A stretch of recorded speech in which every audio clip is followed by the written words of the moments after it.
Rutamu Toke Zone TV niyo shene uriho. Nyemerera nongere gusuhuze nkwifurize kumererwa neza cyane wowe duhuriye kuri Rutamu Toke Zone TV iwabo w'abasportif. Reka nizere ko buri kimwe cyose gikomeje kugenda neza cyane. Turaje kugira ngo tuganire byinshi bigiye bitandukanye. It's a breaking news cyangwa se amakuru agezweho kano kanya gato cyane. Tugiye kwerekeza muri ekipe ya Rayon Sport. Ekipe ya Rayon Sport irimo gutegura ibintu byayo neza cyane bucece. Ariko n'ikipe ya APR ntabwo bicaye. Witwa Talebu yongeye gutangaza amagambo akomeye cyane ashimira ubuyobozi bwa APR Football Club. Ni kuri pre-season nakwita ko international bamuteguriye. Ni imikino igiye itandukanye agomba kuzakora nyuma yo ku munsi wo ku cyumweru. APR ntabwo izahagarara, tugiye kuza tubyinjiramo. Ariko inkuru y'umunsi tukuzaniye kuri uyu mugoroba, it's a breaking news muri ekipe ya APR Football Club. Uwitwa Pavel Nzila, it's a deal done official. Uyu mugabo tumaze iminsi tubiganira nyuma yo kuva muri ekipe ya APR Football Club. Ubu tuvugana muri ekipe ya Rayon bamaze gushiraho akadomo. Baravuga bati nyuma yuko abazamu twaguze batari kutubera beza, nyuma ya Idrissa Kuyate mu bazamu beza ariko bigaragara ko afite imvune, yahishe ekipe ya Rayon Sport. Yamaze amezi menshi adakina, iyo akoze save ubona yikandakanda mu gatuza, amavi no mu mugongo, bivuze ngo ntago ari umuzamu wo kuza kwizera aba muri iminsi iri imbere. Niyo mpamvu bahise bicara bavuga batereka twubure dossier ya Pavel Nzila. Uyu mugabo uri kwemera kugabanya umushahara muri ekipe ya Rayon Sport, ndetse nta kazi afite, aremera gufata amafaranga make, ariko nubwo ari buyafate akajya muri ekipe ya Rayon ishobora kuba yamumurika.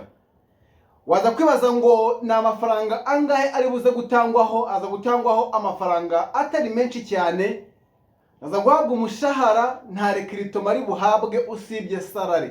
Ibyo byose byamaze kumvikanwaho, ndetse agasinya umwaka umwe muri ekipe ya Rayon Sport. Urumva ko ni amakuru meza cyane kuri ekipe ya Rayon. Bivugwa ko ashobora kuzaba surprise ku munsi w'igikundiro cyangwa se kuri Rayon Day. Ekipe ya Rayon Sport bazabakiramo ekipe ya Young Africans.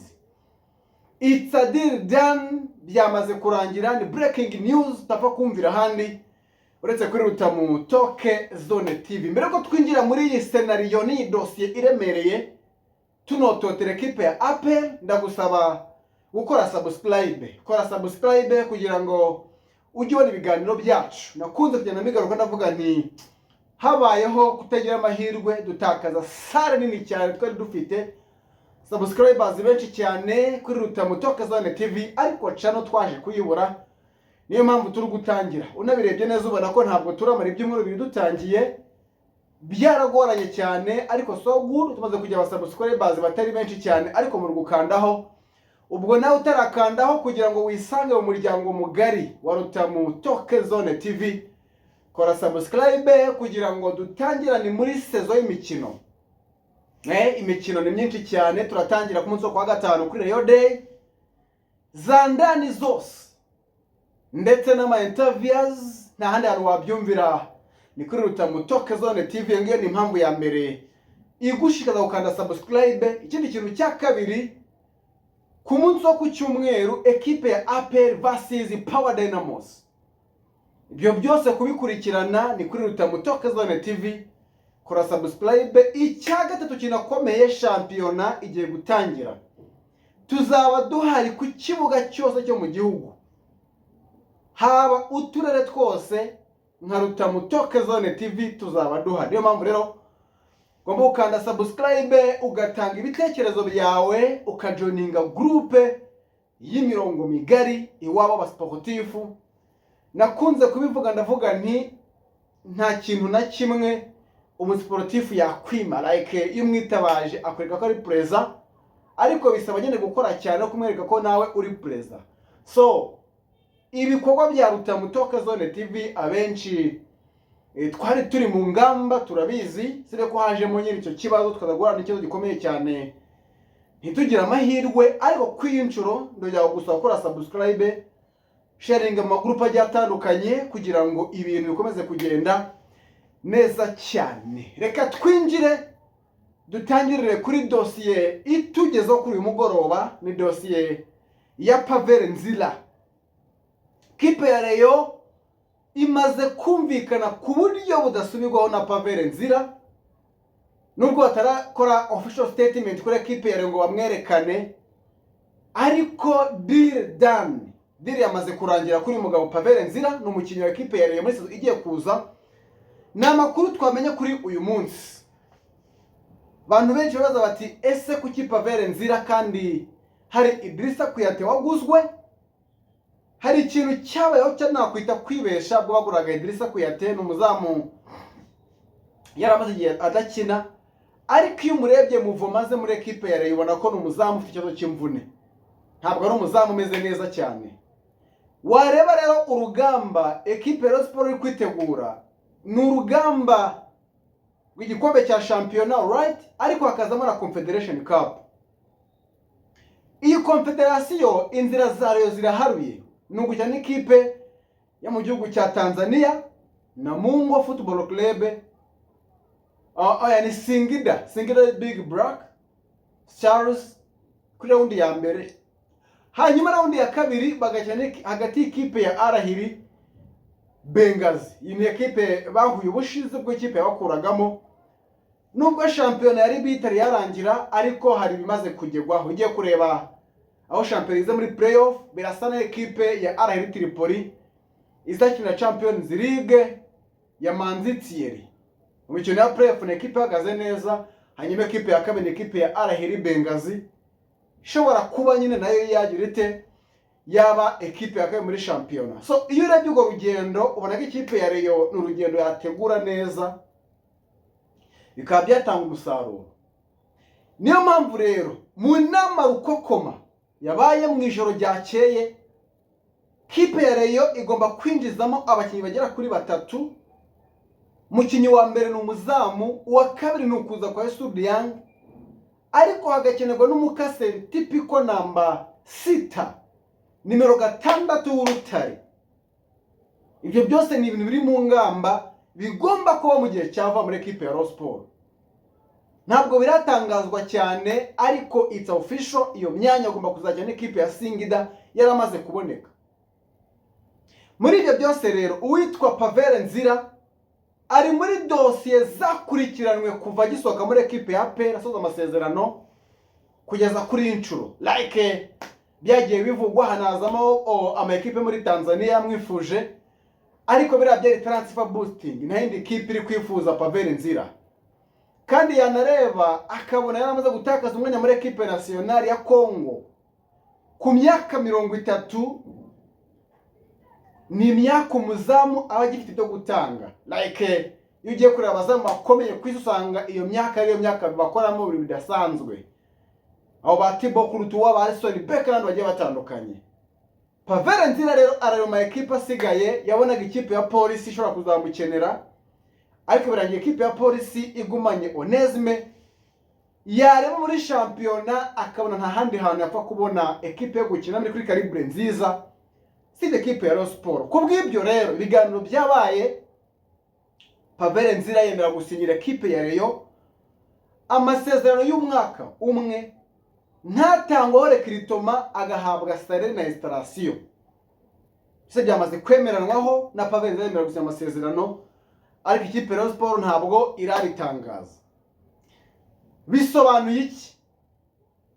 Birasobanuye ngo izamu rya Rayon rigiye kugira security, kuko ku myaka 30 Pavel Nzira nubwo muri iyi shampiyona ishize atabonye umwanya wo gukina uhagije, wenda hajemo amakosa ari antisportif hanze y'ikibuga bituma Darikonovic amushira kuri benchi, ariko ni umuzamu mwiza uri kuri calibre ya shampiyona y'u Rwanda, wanagufasha mu mikino nyafurika, kuko umuzamu wa equipe nationale yanakiriye equipe ya APR imikino igera kuri 4 na equipe ya Pyramide. Ni umuzamu uri kuri calibre nziza, wagira ibintu agufasha. Kiri kintu cya kabiri abantu babyibuka muri sezo 2023 2024 akiza muri shampiyona yabaye umuzamu wa sezo.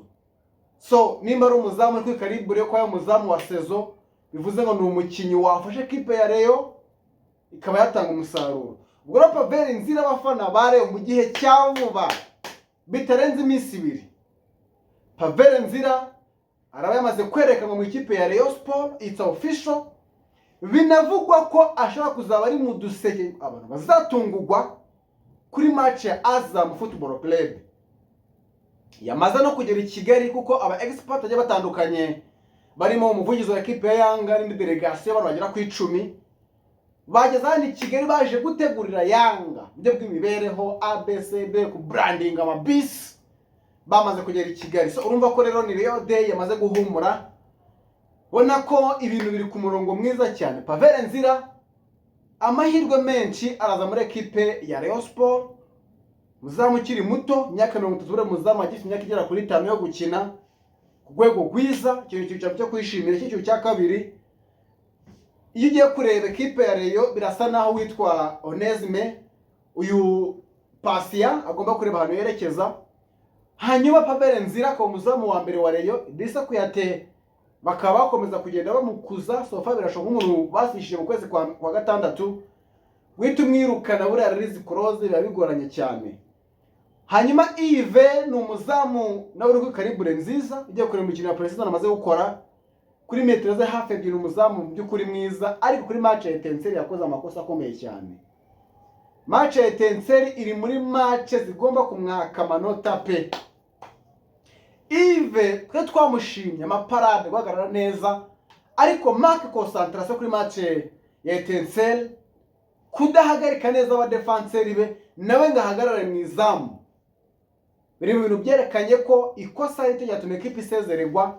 Yves aracyakeneye kwiga. Aramutse rero yigiye ku muntu nka Pavel Nzira yaba ari shuwa nziza no kumurira bya kinyamupira muri equipe ya Rayon Sport. Equipe ya reka tuyiveho tujye kuri equipe ya APR. Equipe ya APR Football Club mu kanya gato cyane imaze kugaragaza impinduka zikomeye cyane. Ni impinduka kuri match ya Power Dynamos.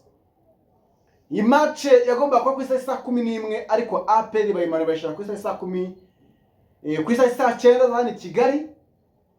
Ubwo abari gutegura calendar ya APR bategura ko match igomba kuzaba ku isa 11, match zaba ku isaha y'isa 9. Ni icyemezo nakunze kubera ko ikipe ya APR hari ibintu byinshi bagomba kubuja. Icya mbere hari match zitandukanye hirya no hino ku isi. Hari Premier League equipe ya Manchester United n'ikipe ya Arsenal, ni match abantu bagomba kureba ari benshi cyane, zaba saa 11 n'igice. Bivuze ko byari kuzagongana, hari abantu bagomba kuzara Premier League ntibaze kureba match ya APR. Ikindi kintu cya kabiri, hari ikintu cy'agapingane hagati y'ikipe ya APR na equipe ya Rayon Sport. Akavuga bati ese dushira match saa 11. Dufite fan base nini cyane hirya no hino mu gihugu, hari abafana benshi cyane bo mu ntara bagomba kuza kureba match. So nushira match saa 11 ikarangira hafi saa 1, hari limite uzawushize ku bantu bo mu ntara, kuko match za saa 11 ni Kigali akenshi zirebwa n'abantu bahani Kigali n'abanyabugesera bake, abantu baza Rwamagana n'abantu bahano Kamonyi hano mu majyepfo.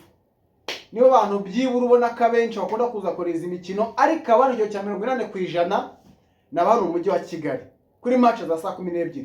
Keretse match ziri kurusho abantu bagira bati ni pyramide turaza cyangwa se ni equipe nationale. Ariko match amikare ko umuntu yavuye Rubavu aza kureba match ya Power Dynamos biragoye. So mbe na mbere batekereje abafana babo. Ikindi kintu cya kabiri nicyo navugaga, aba celebrities azaba ari muri weekend ku cyumweru hari party cyangwa se ceremony ajya atandukanye, akenshi aba mu masaha y'umugoroba. Ubwo rero gufata umuntu avuye gusenga ahitira muri stade ni ikindi kintu cyiza cyane kugapingane cyane cyo kuzuza stade, kuko ikipe ya Rayon niramuka ikoze sold out kuri Rayon Day APR bikabananira, nanone kizaba ari ikibazo gikomeye cyane.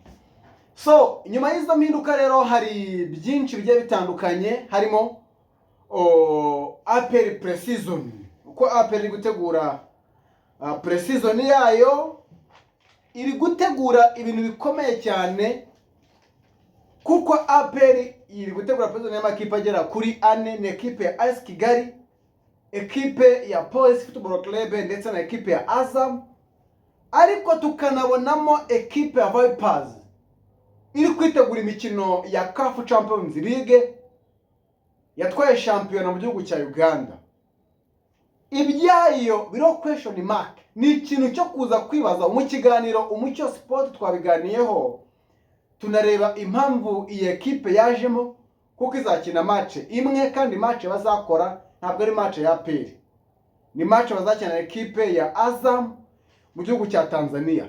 Turaza tubirebere hamwe, ariko ku itariki 19 ekipe ya Azam bazakira ekipe ya Polisi, hanyuma ekipe ya APR bakire AS Kigali.